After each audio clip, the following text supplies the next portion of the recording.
సినీ నటుడు సుబ్బరాజును డ్రగ్స్ కేసులో 12 గంటల సేపు ప్రశ్నించిండ్రు సిట్ అధికారులు. డ్రగ్స్ అనేటివి చిన్నపిల్లలు యువత జీవితాలు నాశనం చేస్తున్నాయని, రాష్ట్రం నుంచి వాటిని నిర్మూలించాలని ఆయన అన్నారు.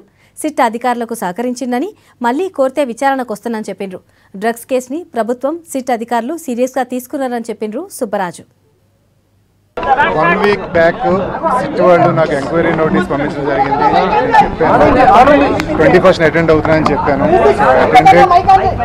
Cooperated with all the officers.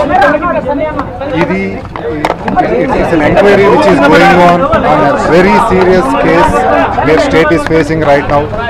All the little kids and school kids and everybody are getting drug addicts and there are a lot of people peddling the drugs to all these kids and all.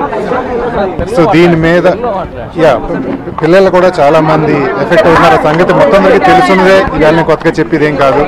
So దాని మీద SIT వాళ్ళు వేసిన ఎంక్వైరీకి నేను attend అయిన వేళ and SIT వాళ్ళ అందరికీ కూడా నేను పూర్తిగా 100% సహకరించాను. అండ్ ఇది యాక్చువల్గా ఇది మ్యాగ్నిఫై చేయాల్సిన అన్నెసరీగా ఎక్కువ అనవసరమైన థింగ్స్ ఎక్కువ మ్యాగ్నిఫై అవుతున్నాయి. బట్ ద రియల్ కేస్ని రూట్ కాజ్ నుంచి తీసేయడానికి state government and the SIT are trying very hard and very seriously. And అది అతి త్వరలో నిర్మూలించబడుతుందని నేను ఆశిస్తున్నాను. అండ్ దానికి ఎప్పుడైనా సరే ఎనీ టైం నన్ను మళ్ళీ సిట్ వాళ్ళు పిలిస్తే నేను అటెండ్ అవుతాను.